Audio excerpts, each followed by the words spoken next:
Merci, Père éternel. Merci, Dieu, le Tout-Puissant, le Créateur de l'univers. Merci pour cette occasion, dans ta présence, pour l'étude de la Bible. Je prie, je t'invite, Seigneur, à venir nous édifier par ta parole. Je prie pour que cette réunion d'études bibliques soit bénie profondément, soit un moment d'enrichissement spirituel, un moment de croissance, un moment de approfondissement de notre marche avec toi. Je prie Mm. pour les frères et sœurs dans le groupe. Je prie pour que ils, ils puissent venir dans cette réunion. Je prie pour que même les personnes qui hésitent, qui sont prises par différentes activités, viennent et participent et soient édifiés au nom de Jésus-Christ. Que toute la gloire te revienne. Au nom de Jésus-Christ, nous avons prié. Amen. Amen. Donc, comme d'habitude, on est sur Apocalypse 10. Donc, on va lire l'intégralité du chapitre d'abord et puis on va lire les versets 5 à 7 que nous allons étudier ce soir. Ok. Je vis un ange puissant qui descendait du ciel, enveloppé d'une nuée. Au-dessus de sa tête était l'arc-en-ciel, et son visage était comme le soleil, et ses pieds comme des colonnes de feu. Il tenait dans sa main un petit livre ouvert. Il posa son pied droit sur la mer et son pied gauche sur la terre, et il cria d'une voix forte, comme rugit un lion. Quand il cria, les 7 tonnerres firent entendre leur voix. Et quand les 7 tonnerres eurent fait entendre leur voix, j'allais écrire, et j'entendis du ciel une voix qui disait, scelle ce qu'ont dit les 7 tonnerres, et ne l'écris pas. Et l'ange que je voyais debout sur la mer et sur la terre leva sa main droite vers le ciel, et jura par celui qui vit au siècle des siècles, qui a créé le ciel et les choses qui y sont, la terre et les choses qui y sont, et la mer et les choses qui y sont, qu'il n'y aurait plus de temps, mais qu'au jour de la voix du 7e ange, quand il sonnerait de la trompette, le mystère de Dieu s'accomplirait comme il l'a annoncé à ses serviteurs, les prophètes. Et la voix que j'avais entendue du ciel me parla de nouveau et dit, va, prends le petit livre ouvert dans la main de l'ange qui se tient debout sur la mer et sur la terre. Et j'allai vers l'ange en lui disant de me donner le petit livre. Et il me dit, prends-le et avale-le. Il sera amer à tes entrailles, mais dans ta bouche, il sera doux comme du miel. Je pris le petit livre de la main de l'ange et je l'avalai. Il fut dans ma bouche doux comme du miel, mais quand je l'eus avalé, mes entrailles furent remplies d'amertume. Puis on me dit, il faut que tu prophétises de nouveau sur beaucoup de peuples, de nations, de langues et de rois. Amen. Amen. Alors, on va lire 5 à 7. Et l'ange que je voyais debout sur la mer et sur la terre leva sa main droite vers le ciel et jura par celui qui vit au siècle des siècles, qui a créé le ciel et les choses qui y sont, la terre et les choses qui y sont, et la mer et les choses qui y sont, qu'il n'y aurait plus de temps, mais qu'au jour de la voix du 7e ange, quand il sonnerait de la trompette, le mystère de Dieu s'accomplirait comme il l'a annoncé à ses serviteurs, les prophètes. Amen. Amen. Ok, merci pour la lecture, frère. Donc 5, 6, 7, on va les étudier et, je l'espère, les approfondir ce soir. Donc, comme d'habitude, je vous laisse du temps pour méditer, pour, euh, pour réfléchir et ensuite, si vous avez des choses qui vous marquent dans le verset 5, 6, alors vous pouvez juste verset 5 et 6, si vous avez des choses qui vous marquent sur le verset 5, 6, vous pouvez les partager. Après, on va regarder le verset 7.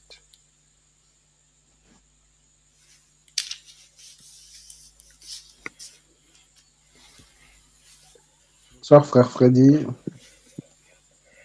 Tu as le Bonsoir. micro aujourd'hui ou pas?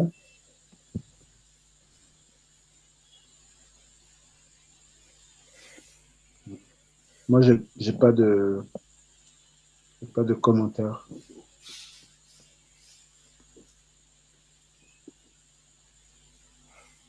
D'accord.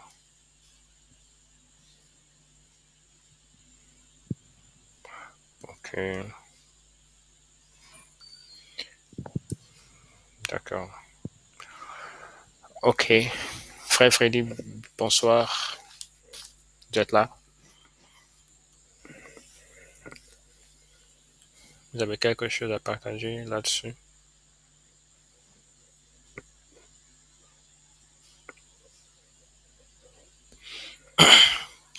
Ok. Alors, donc on voit ici que le verset 5,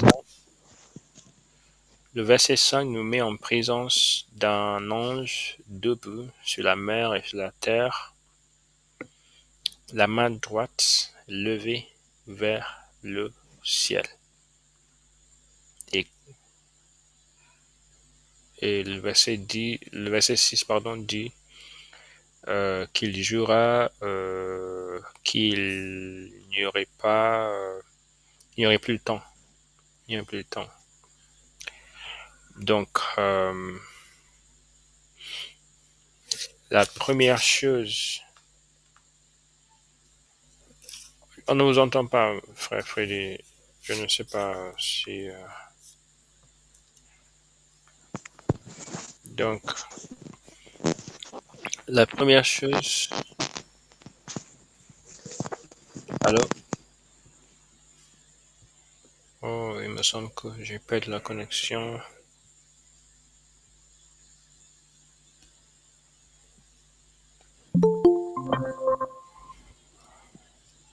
Salut.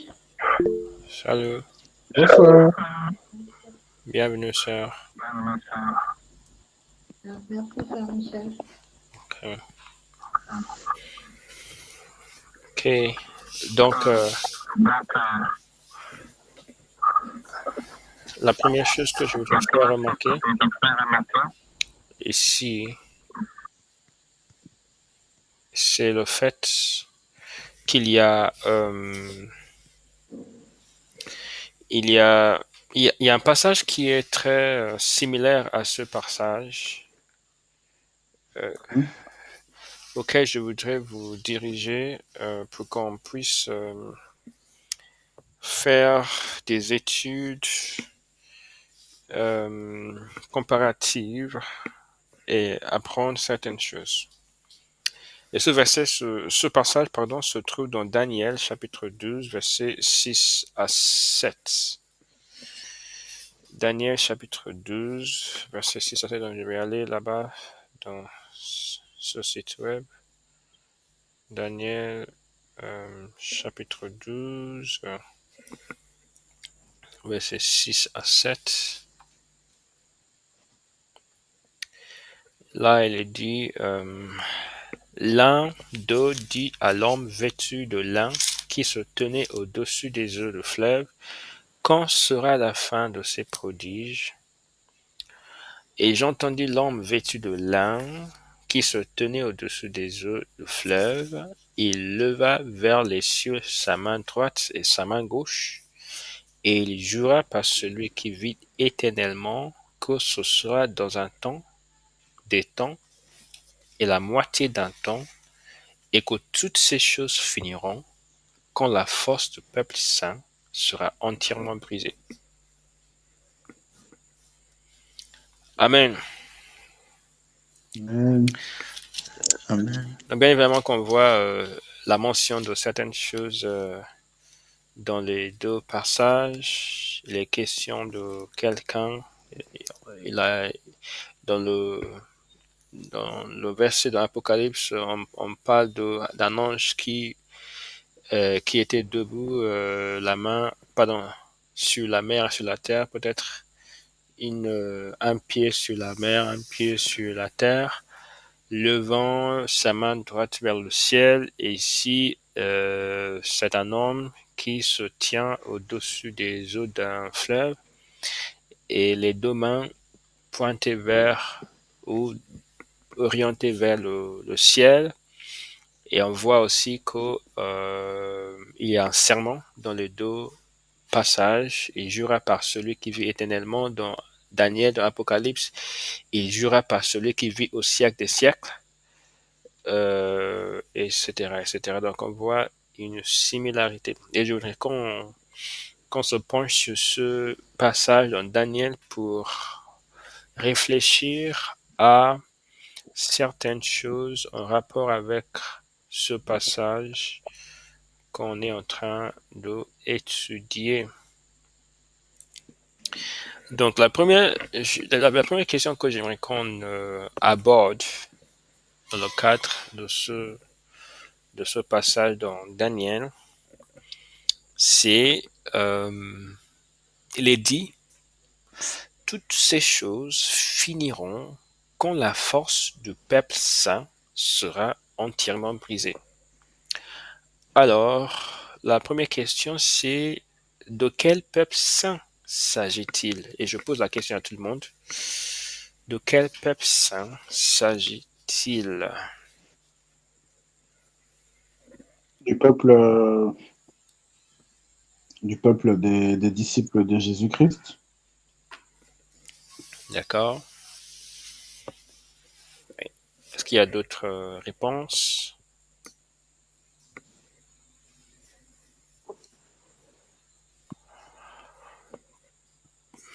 Frère Freddy, sœur Gisely.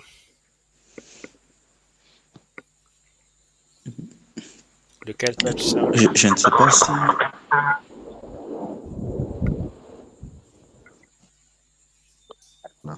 Oh, Ouais, c'est vrai. bonsoir.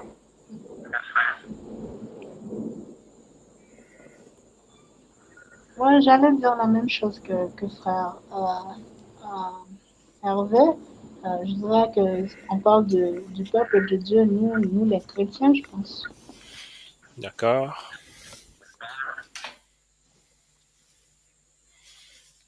Freddy. Je crois que c'est presque la même chose. On parle de racheter ceux qui ont accepté Jésus-Christ comme leur Seigneur et Sauveur. D'accord. Merci beaucoup. Donc on parle, on s'accorde tous pour dire qu'il s'agit des disciples de Jésus-Christ, les rachetés, etc. Donc ça devrait donc nous interroger, nous poser question. Il est dit que la force du peuple saint sera entièrement brisée. Donc c'est une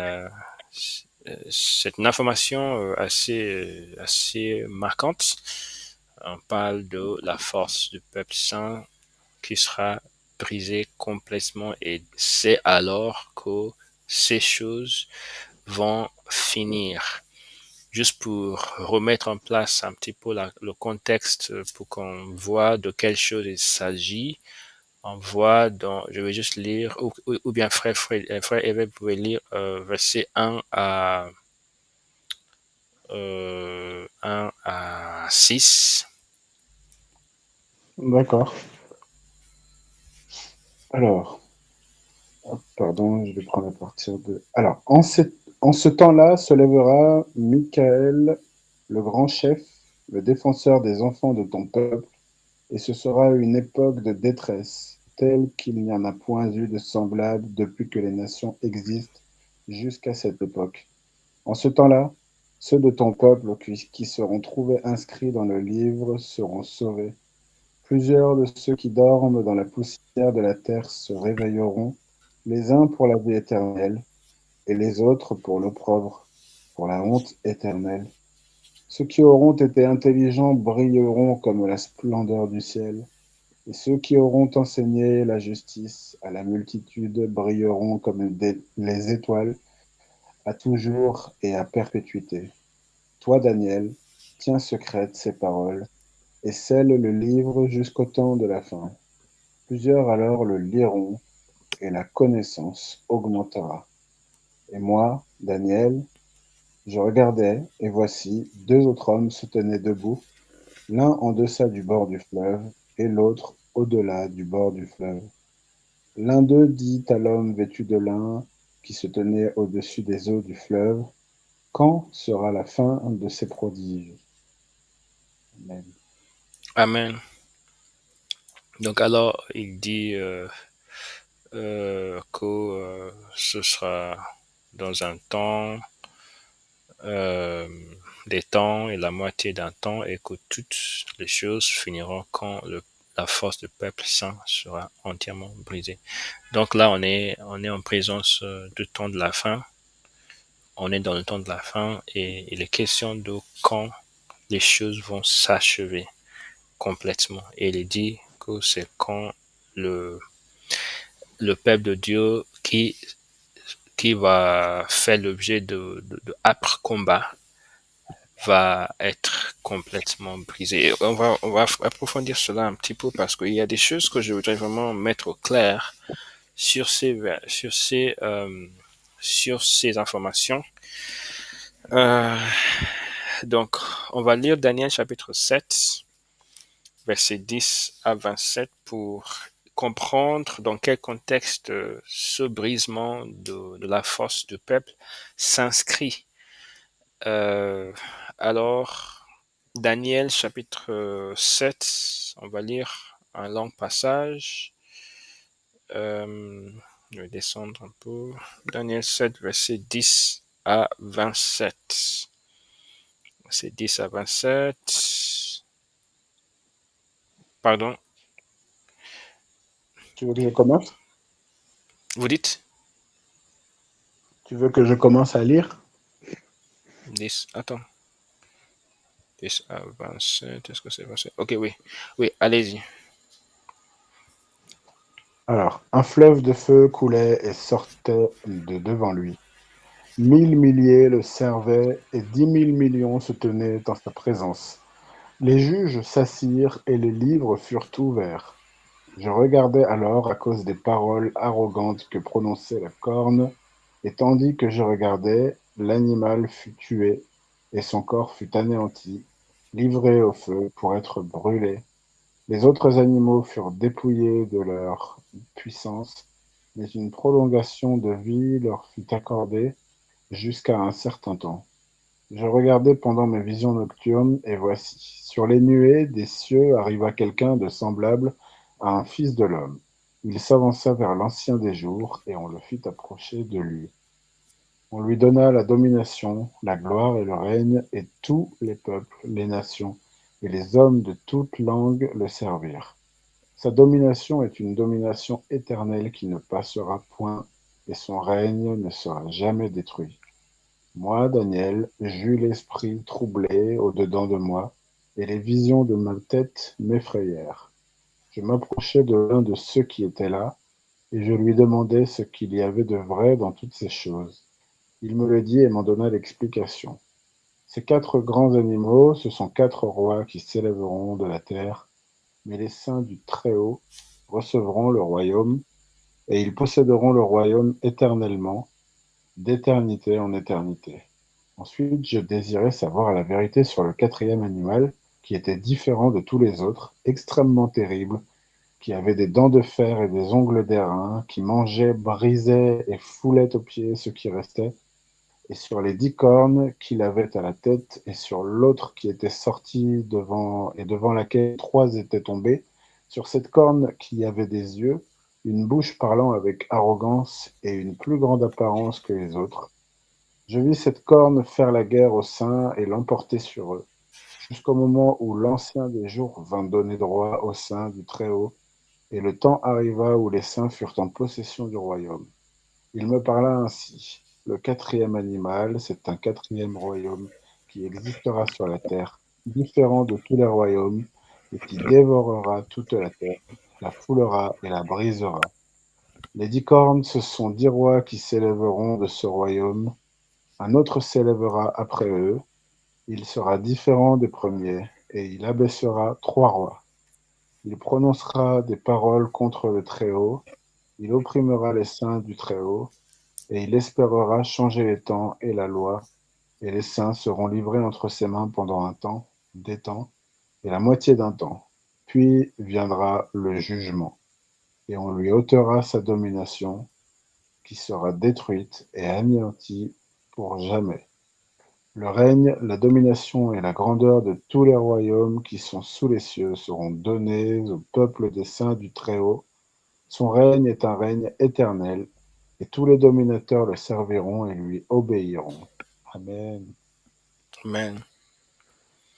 Amen. Merci beaucoup. Alors, est-ce qu'il y a des commentaires globaux sur ces passages qu'on vient de lire? De manière générale, qu'est-ce que vous apercevez ici? Bien, d'accord, j'avais quelque chose à dire par rapport au texte qu'on vient de lire. C'est un peu long, mais nous pouvons, je dirais, c'est facile de saisir la pensée générale ou l'idée maîtresse derrière le texte. Selon ce que j'ai compris, on nous parle des 2 rois. On nous parle des 2 rois. Il y a l'un dont sa royauté est terrestre, et ce roi, c'est bel et bien l'antichrist.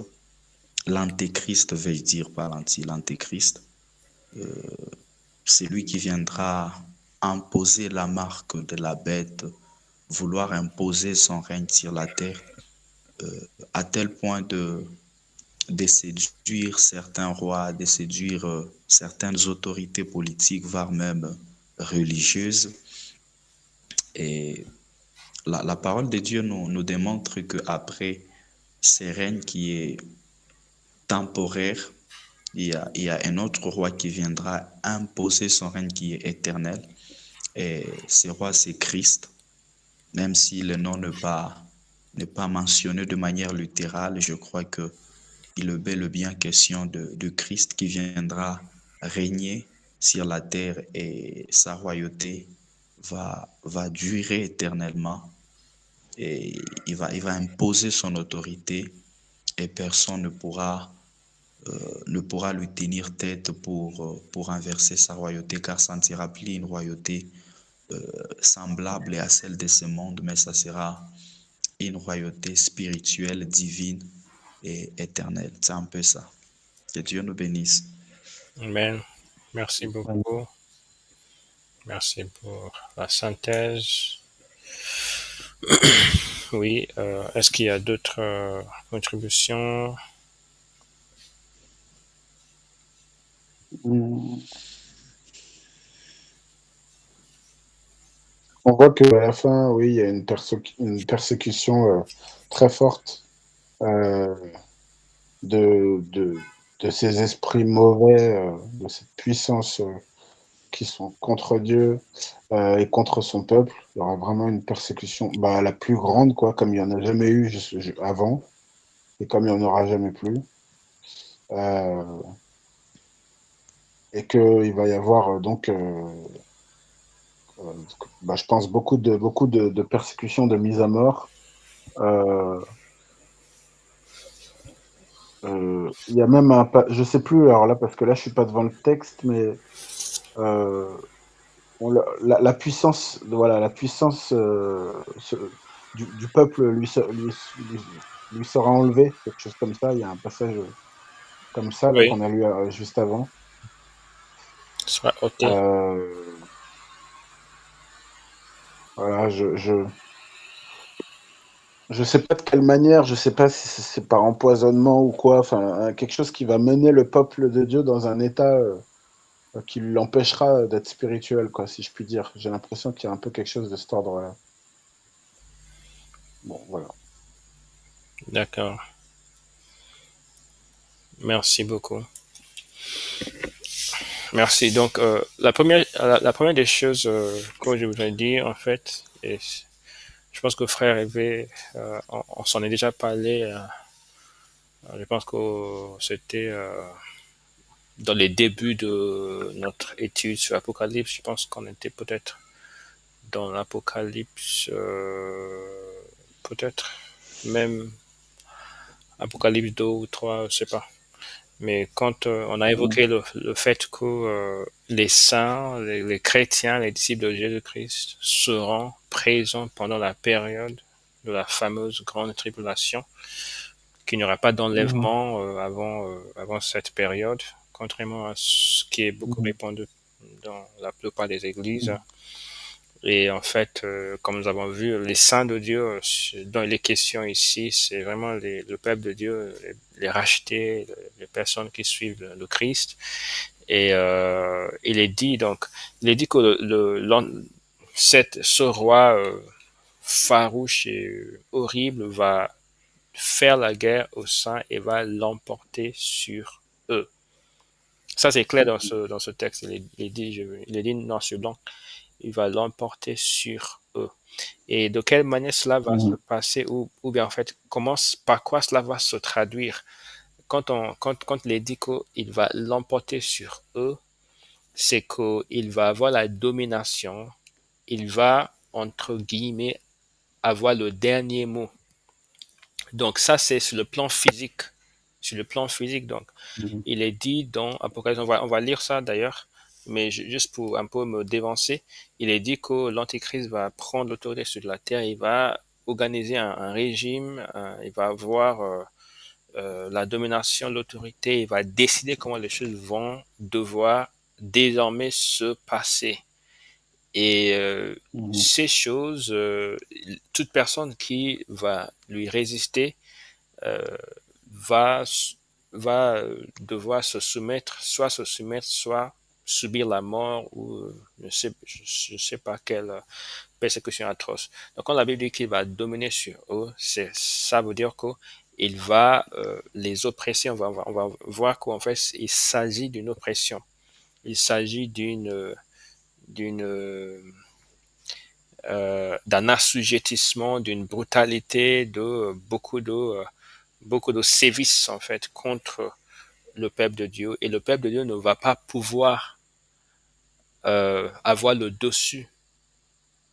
Mhm. Le peuple de Dieu va être submergé, mais c'est pas spirituellement. La Bible est claire.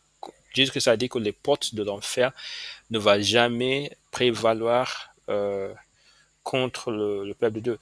Donc ça, c'est spirituel. Mais sur le plan physique, tel qu'il a toujours été le cas dans le monde, l'Église a toujours été persécutée, a toujours été un peu sous la domination physique des méchants. Ils ont Mhm. ira de même pendant cette période qui est un peu le paroxysme de tout ça, de toutes les persécutions qui ont eu lieu avant. Donc, il va y avoir un assujettissement, etc., violente, vraiment violente. On va lire ça ailleurs dans l'Apocalypse, mais c'est juste pour un peu planter le décor. Mais il y a quelque chose que je veux, sur lequel je voudrais rebondir ici, que je trouve encourageant et dont j'aimerais qu'on s'inspire. C'est ce passage où euh, il est dit, ça se trouve où maintenant? Ok. Parole arrogant, effectué, quoi, anéanti. Ok, ok, ok. Ok, ok, oui.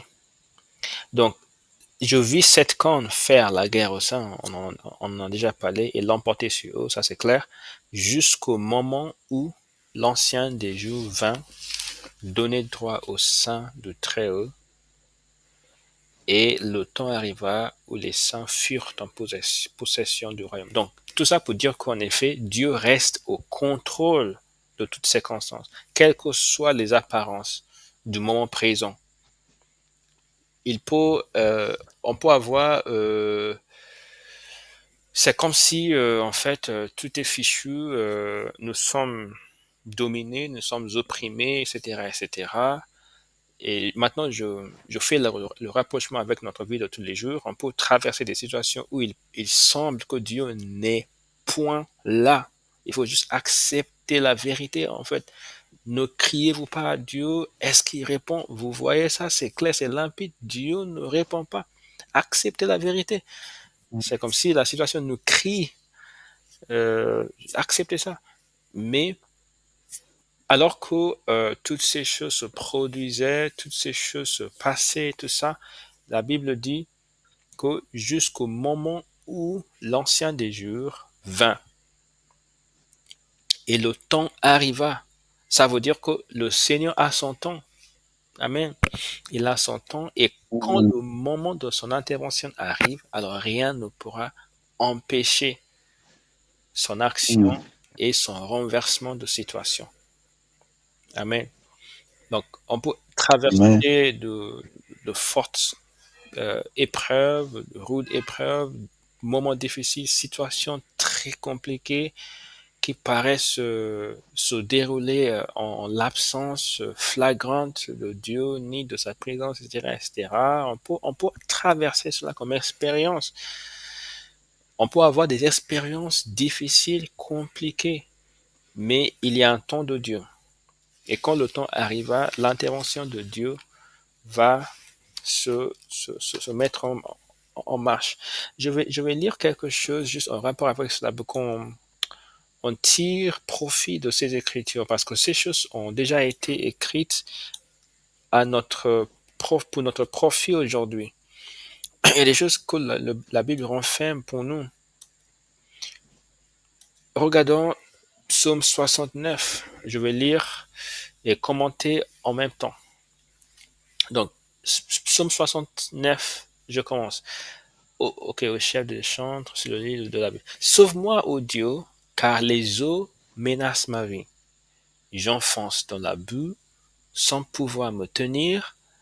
Je suis tombé dans un gouffre, et les eaux m'inondent. Je m'épuise à crier. Mon gosier se dessèche. Mes yeux se consument, tandis que je regarde vers mon Dieu. Ils sont plus nombreux que les cheveux de ma tête, ceux qui me haïssent sans cause, ils sont puissants, ceux qui veulent me perdre, qui sont à tort mes ennemis, ce que je n'ai pas dérobé, il faut que je le restitue, etc., etc. On voit les expressions fortes, par quelles expressions fortes il exprime sa détresse. Il dit, les eaux menacent ma vie est en danger. J'enfonce dans la boue, je ne peux pas me tenir, je tiens plus en fait. Il dit, je suis tombé dans un gouffre, les eaux m'inondent, je m'épuise à crier. Ça veut dire qu'il a beau prier, il a beau jeûner. Il dit, mon gosier se dessèche, pardon. Mes yeux se consument. C'est comme si, en fait, il n'y a même pas le moindre réponse face à toutes ces expressions, de ces plaintes, tous ces cris de détresse vers le ciel. Il dit que je fais tout ça tandis que je regarde vers mon Dieu. Donc, ça nous montre que si on traverse des expériences qui sont comme si Dieu n'existe plus, etc., c'est pas aujourd'hui que cela a commencé. Parfois, on a tendance à idéaliser les expériences des saints d'autrefois. Par exemple, lorsqu'on lit dans 1 Samuel, dans 2 Samuel, non, dans 1 Samuel plutôt, que David, il voulait faire telle chose, il demandait au Seigneur des directives, il trouvait des réponses vite fait, donc à chaque fois, comme si c'était son habitude, c'était une époque de sa vie. il avait l'éphod, il avait le prêtre qui avait l'éphod et ce qu'on appelle comment ça s'appelle? L'urim et le thummim, etc. pour devenir, pour un peu, pour discerner la volonté de Dieu, etc.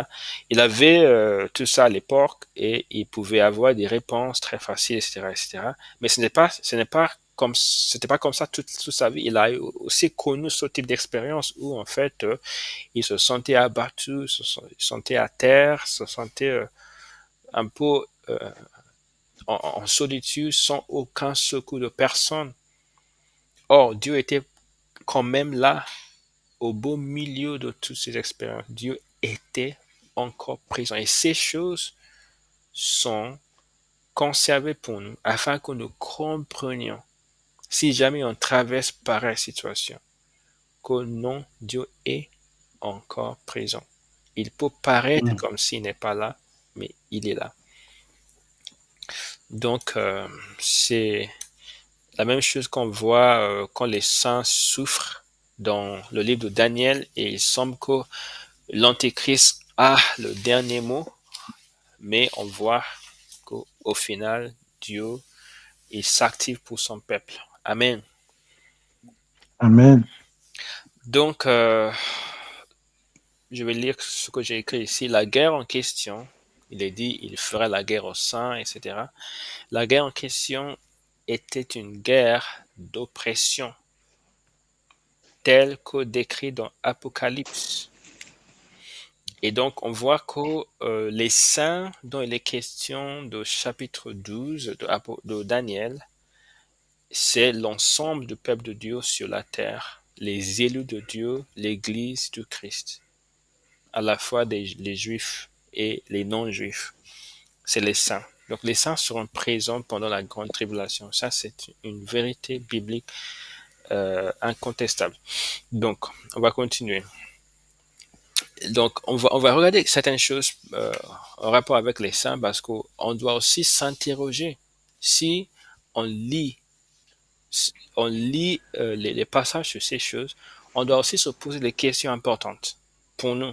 Ce n'est pas juste une histoire qu'on est en train de lire pour un peu brûler la tête d'informations. Non, on doit s'interroger sur ces réalités face auxquelles nous sommes. Donc, lisons Matthieu chapitre 7, versets 21 à 23.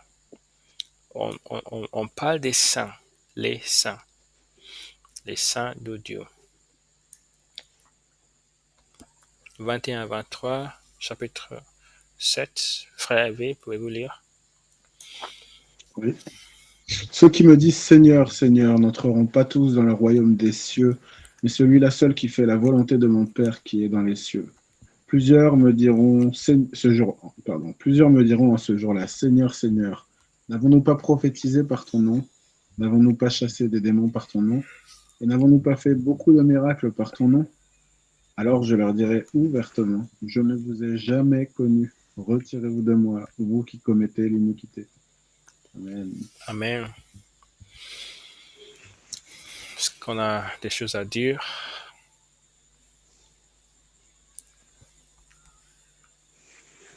Verset, Par rapport au verset qu'on vient de lire ou... Oui. oui. D'accord. Allez-y, frère Hervé, je crois que vous aviez quelque chose à dire. C'est simplement, merci mon frère. C'est simplement ce verset, comme toute parole dans la Bible, invite vraiment à un discernement par l'esprit. Je pense que c'est quelque chose qui nous vient à un moment donné dans notre marche quand on tombe sur ce verset qui bouscule un petit peu, qui déstabilise. On se rend compte qu'on peut connaître ou croire connaître Dieu, qu'on peut penser le servir, s'être mis à son service, avoir fait des choses qui lui plaisent, comme faire sa volonté, entre guillemets. Il est bien dit dans le verset 21, mais celui-là seul qui fait la volonté de mon Père qui est dans les cieux. Et on voit que certains au verset 22 se disent, mais nous, on a bien fait la volonté de ton Père qui est dans les cieux en prophétisant, en chassant des démons par ton nom, en faisant des miracles par ton nom, et en faisant toutes sortes d'œuvres, en montant des églises, en créant des écoles, en allant proclamer la bonne nouvelle, etc., etc. Mais en fait, il y a une réponse au verset 23 qui dit, je leur dirai ouvertement, je ne vous ai jamais connu. Retirez-vous de moi, vous qui commettez l'iniquité. Alors, ici, on peut se demander, mais il écrit, enfin, il dit, je ne vous ai jamais connu. Donc, c'est dur, c'est une parole dure. Euh, euh, Retirez-vous de moi, vous qui commettez l'iniquité. Voilà, comme si en fait, aux yeux de Dieu, il existe une relation qui n'est pas la vraie relation. Comme si aux yeux de Dieu, il existe une foi qui n'est pas la vraie foi. Et, Amen. et donc, euh, euh, et que c'est pas parce qu'on se met à servir, pensant faire le bien, qu'on est en Christ, qu'on est né de nouveau, qu'on marche selon la vérité, qu'on marche selon l'esprit, l'homme nouveau. Euh, et donc, on peut très bien faire toutes ces choses de manière charnelle, en fait. Et si on fait ces choses de manière charnelle, c'est-à-dire en n'ayant pas eu la révélation, en n'ayant pas euh, pris sa croix, en n'ayant pas reçu l'évangile et vécu par l'évangile, parce que c'est le seul moyen, et ben en fait, on peut avoir passé une vie entière en étant à côté, en fait. Et donc, quand il y a marqué, quand il est dit, je leur dirai, je ne vous ai jamais connu, c'est bon, c'est spirituellement, je pense qu'il faut vraiment qu'on peut discerner ce que ça veut dire, le jamais. C'est dans le sens que quand on est sur le cep, on va forcément produire des fruits. C'est inévitable puisque ça vient pas de nous, on est connecté à la source qui est Dieu. Ça va inévitablement produire une vie, produire des bons fruits, etc. En fait, les promesses de Dieu vont s'accomplir du fait que nous sommes connectés à son cep. Et on va faire les œuvres qu'il nous a demandées, qui sont même pas les nôtres, mais qui sont celles que lui a préparées d'avance afin qu'on les pratique. C'est l'homme spirituel qui va agir parce que Dieu va lui mettre une tristesse en son cœur, une compassion en son cœur, etc. Il va nous donner la conscience de l'état, de la situation de son peuple, de ses brebis et des êtres humains sur la terre quand ils sont dans leurs conditions charnelles. Et, et donc on va agir, mais selon l'impulsion de Dieu par le Saint-Esprit. On peut tout à fait faire la même chose euh, en étant terrestre, si je puis dire, sans avoir cette impulsion qui vient de Dieu. Alors, par les yeux, oui, on a fait ci, on a fait ça, mais Dieu qui connaît les cœurs sait qui est-ce qu'on sert, quoi. Si on sert avec vérité ou si on sert avec mensonge, avec superficialité, voilà. Bon, c'est ce que je voulais dire pour ce, pour ce passage qui, voilà, je termine, hein, je ne veux pas parler trop longtemps, qui, qui, euh, qui est un passage, une parole qui revient souvent à la pensée d'un enfant de Dieu, en fait, comme un avertissement, comme un baromètre, et comme, comme s'il nous disait, vous, mon peuple, ne faites pas comme eux, ne soyez pas superficiels, soyez vraiment connectés à moi, obéissez vraiment à ma parole, soyez constants, soyez persévérants, etc. Bon, voilà, il y a beaucoup de choses dans ce passage. D'accord, merci beaucoup, frère. Ok, oui, vous avez presque tout dit. En fait, la clé là-dedans, c'est vous qui commettez l'iniquité. En l'occurrence, Christ n'a pas dit que vous n'avez pas prophétisé, vous n'avez pas fait. Il a juste dit, en fait, même si vous avez. Peut-être qu'ils ont fait ça, mais il y avait de l'iniquité, donc tout ça a été fichu, quoi. Tout ça pour dire que notre premier devoir en tant que chrétien, c'est de rester sanctifié, c'est de rester sans Amen. péché. C'est ça notre premier devoir avant d'aller faire toutes les œuvres qu'on peut faire. Il faut d'abord traiter la question du péché. Parce que tant qu'il y a le Amen. péché, il n'y a aucune récompense pour, pour, pour, pour n'importe quelle œuvre qu'on peut faire. Il n'y a aucune récompense du tout. Il n'y aura qu'au jugement et Amen. condamnation. Amen. Donc, on va lire 1 Corinthiens chapitre 9 maintenant, en rapport Je ne avec, sais pas, j'avais... euh, je le sais, mais je vais faire un peu vite parce qu'il y a beaucoup de choses. Donc, il y a D'accord, différentes d'accord. écritures sur ce même sujet des saints, d'accord? Donc, je vais vous permettre de les commenter. Donc, 1 Corinthiens chapitre 9, versets 25 à 27. Donc, frère, vous pouvez lire. Pardon, 25 à 27, oui.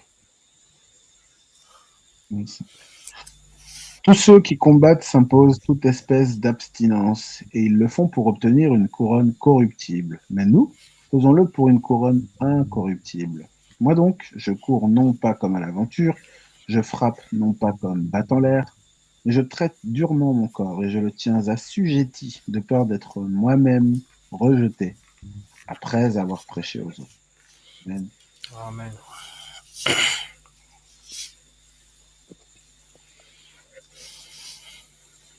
Frère Freddy, D'accord, merci. Personnellement, j'avais un petit rien à ajouter par rapport au premier test que le frère Hervé venait tout à l'heure de lire, le test sur lequel il a commenté. Je D'accord, oui. crois que Oui, allez-y. ça participera à notre édification. Je dirais, il y a quelques mois ou presque une année passée déjà, j'étais en train de méditer personnellement sur ces tests. Alors, il y a quelque chose qui m'avait interpellé dans ces tests, c'est que ces personnes sont en train de dire à Christ ce qu'ils ont fait pour lui. Mais remarquez que Christ ne pas tout à fait contre ça. Il ne dit pas que vous n'avez pas prophétisé, vous n'avez pas chassé des démons, vous n'avez pas, je ne sais pas, guéri le malade. Mais Christ dit, éloignez-vous de moi, serviteur de l'iniquité, je ne vous ai jamais connu. Alors, dans ma petite méditation, je me rappelle, je m'étais posé une petite question. Je me demandais, mais comment ça fait-il que eux se reconnaissent comme ceux qui ont prêché Christ, ceux qui ont prophétisé au nom de Christ, mais quand ils se retrouvent devant le même Christ, Christ dit qu'ils ont servi autre chose, qu'ils ont servi l'iniquité à la place de les servir lui. J'étais un peu confus à l'époque et j'étais en train, j'avais tellement questionné le Seigneur par rapport à ça. Et il y a quelque chose que le Saint-Esprit m'avait soufflé par rapport à ça. Le Saint-Esprit m'avait enseigné ceci, que c'est que nous sommes pour Dieu est plus important que ce que nous faisons pour lui. Alors, ça m'avait encore interpellé, mais comment ça? Le Seigneur m'a encore explicité la chose, c'est que nous sommes devant le Seigneur est très important que ce que nous faisons pour le Seigneur. Ça veut dire, devant Dieu, ce qui compte en premier, ce n'est pas d'abord notre service pour lui, mais c'est d'abord ce que nous sommes pour lui. Parce que il est fort possible qu'on fasse quelque chose, mais pas selon le modèle que Dieu a établi. C'est ainsi que vous allez voir, je crois, dans le livre d'Exode, ça doit être en Exode 40 ou 25, si je ne m'abuse pas, où Moïse se retrouve à la montagne. Dieu lui montre le tabernacle, tout ce qu'il doit faire, le parti, les ustensiles, toute le parti du tabernacle. Mais à la fin de toute chose, Dieu met l'accent sur quelque chose. Il dit, tu feras selon le modèle que je t'ai montré. Ça veut dire, si Moïse avait fait un tabernacle, pas selon le modèle qui lui avait été montré à la montagne, quels que soient les ornements, quel que soit tout ce que Moïse pouvait mettre à l'intérieur, voire même à l'extérieur du tabernacle, la gloire de Dieu n'allait pas descendre. Et c'est la même chose dans notre marche avec le Seigneur. C'est bien de prêcher, c'est bien de vouloir prophétiser, c'est bien de vouloir évangéliser, mais est-ce que nous faisons les choses selon le modèle qui a été établi dans la parole de Dieu?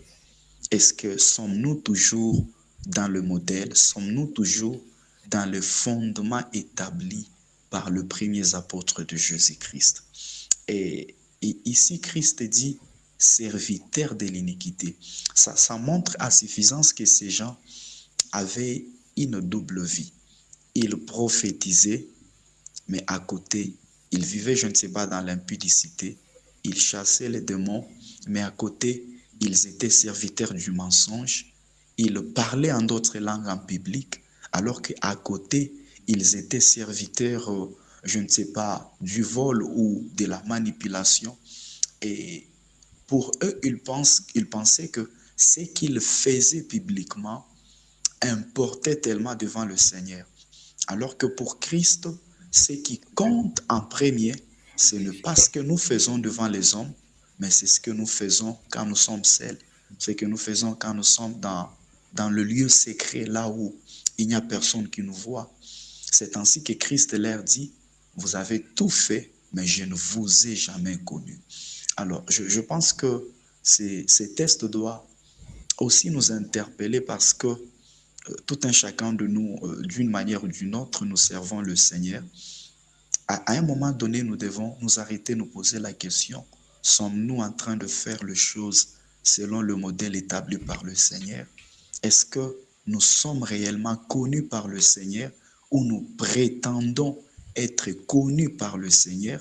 Parce que de nos jours, il y a des gens qui prétendent être connus par le Seigneur. C'est vrai que nous ne pouvons pas en conclure si cela est le cas. Mais au fond, quand vous regardez leur manière de faire, leur façon de vivre, leur manière de marcher avec Dieu, vous vous rendez compte que ces gens-là n'ont jamais été connus par le Seigneur. Ce sont des infiltrés. C'est un peu ça ce que j'avais à dire. Que Dieu nous bénisse. Amen. Amen. Merci pour la contribution. Oui, ce que nous sommes importe plus que ce que nous faisons. Dieu veut faire de nous des disciples de Christ, pas les faiseurs d'œuvres pour lui. Amen. Donc, on va commenter ces versets 25 à 27.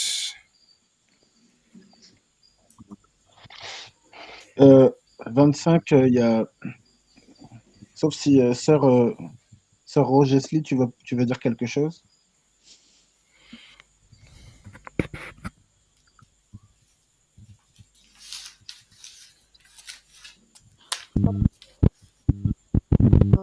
Non. D'accord. Simplement, verset 25, il y a... Donc, tous ceux qui combattent s'imposent toute espèce d'abstinence et ils le font pour obtenir une couronne corruptible. Ils sont superficiels, en fait. On parle des superficiels, des gens qui veulent qu'on voit ici-bas leur sainteté, leur sagesse, leur droiture, leur justice.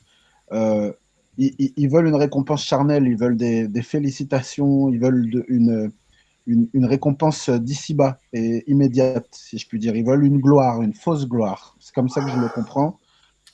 Et du coup, une couronne corruptible. Voilà. Mais nous, est corruptible dans le sens que cette récompense, de toute façon, elle est vaine parce qu'elle n'est pas, comment dire, elle veut plaire aux hommes. Elle est pour soi, pour son ego, elle est inutile, elle est stérile, quoi. Elle fondra, elle n'a aucun fondement. Mais nous, donc ils nous distinguent de tous ceux qui font ça, et ils sont nombreux, ils sont facilement reconnaissables. Faisons-le pour une couronne incorruptible, donc pour la vie éternelle, pour une récompense qui n'est pas d'ici-bas, si je puis dire. Et donc, il dit, lui, moi donc, je cours non pas comme à l'aventure, comme pour aller vivre une expérience superbe. Il y a un passage dans la parole qui est dit que la religion est une très bonne affaire, mais pour ceux qui savent s'en contenter. Un passage comme ça. Donc, on peut aller servir Dieu et vivre tout ce que ça a de valorisant pour soi-même, d'être membre d'une église locale et de faire tout un tas de choses, etc. C'est vrai que ça peut être grisant, si je puis dire, vraiment valorisant, etc. On Gratifiant. existe, on se sent exister, gratifiant, voilà, même.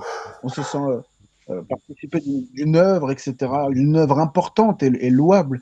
Mais lui, il revient à l'essentiel, voilà. Il revient à l'essentiel, c'est de pas être charnel, voilà. Je frappe non pas comme battant l'air, mais je traite durement mon corps et je le tiens assujetti, de peur d'être moi-même rejeté après avoir prêché aux autres. Sous-entendu qu'il y a un combat, la chair va vouloir, si je puis dire, se réveiller, puisqu'on vit dans ce corps de chair, mais prendre sa croix chaque jour, c'est se rappeler l'œuvre de Jésus-Christ, afin de demeurer dans l'esprit, de marcher selon et par l'esprit. Et donc, il nous montre que c'est ça le numéro un, la priorité, en fait. Voilà. Et je veux pas. Il y a aussi ceux qui prennent ça et qui montent des sectes et qui disent il faut être dur avec son corps. Quand vous péchez, nous vous battrons, etc. Il y a des mouvements comme ça, il y a des sectes comme ça qui font ça. Mais là, c'est de dire que c'est de demeurer spirituel, quoi, de ne pas retomber dans la chair. Quoi. Voilà ce que je veux dire. Voilà. Ok. Merci, frère Hervé, pour la contribution. Autre contribution, tous ceux qui combattent s'imposent.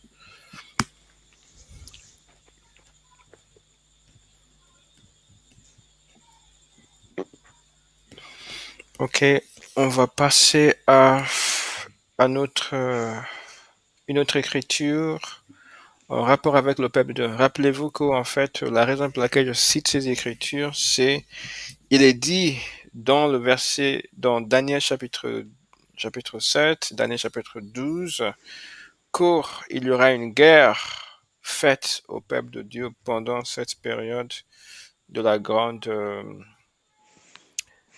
détresse. Et on est en train de voir quel est le peuple de Dieu dont il est question. Est-ce que c'est juste une personne qui porte le nom de chrétien et qui défend entre guillemets les valeurs chrétiennes, comme on dit aujourd'hui, etc., etc. Est-ce que pour Dieu ça suffit? C'est vraiment ce qu'on est en train de comprendre. Donc 2 Timothée chapitre 2, je vais lire verset 19. 2 Timothée 2, 19, il est dit, néanmoins, le solide fondement de Dieu reste debout avec ses paroles qui lui servent de sceau. Le Seigneur connaît ceux qui lui appartiennent. Et quiconque prononce le nom du Seigneur, qu'il s'éloigne de l'iniquité. Il y a quelque chose qui est présent dans ces versets, à la fois 1 Corinthiens chapitre 9 et Matthieu chapitre 7 et 2 Timothée chapitre 2. C'est le fait que Dieu, il est rigoureux en ce qui concerne le péché. Et chaque enfant de Dieu doit être pareil. On ne doit pas être. Je trouve aujourd'hui malheureusement que beaucoup de pasteurs, beaucoup de prédicateurs, beaucoup d'hommes de Dieu, entre grands guillemets, sont très très mous avec le péché. C'est comme si on est très conciliant. C'est comme si, oui, Jésus a réglé une bonne fois pour tout le problème de péché à la croix. Alors, allons-y en douceur dans le péché. Or, la Bible dit tout le contraire. Il faut être rigoureux. Il faut vraiment être rigoureux quant au péché. Le péché, c'est quelque chose qui éloigne une personne à la fois de la communion avec Dieu et de l'identification. Il est clair ici que toute personne qui prononce le nom du Seigneur, qui s'identifie au Seigneur, qu'il s'éloigne de l'iniquité. Donc, le Seigneur ne reconnaît pas les personnes qui ont le péché. À la différence de ce qui est clarionné partout aujourd'hui pour dire que oui, en fait, votre péché, même votre péché ne peut pas vous éloigner de l'amour de Christ. Ce n'est pas vrai.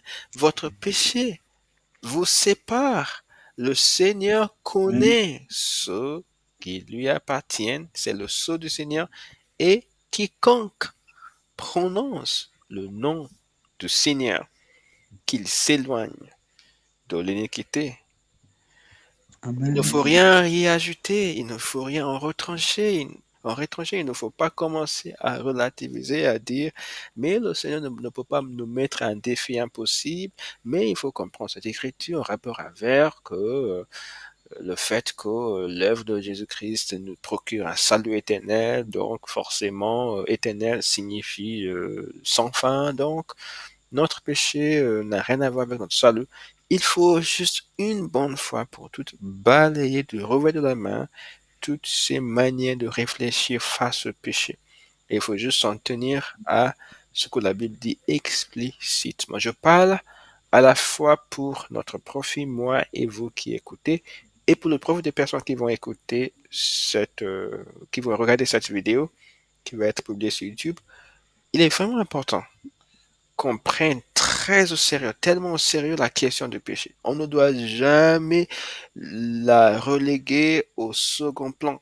Jamais.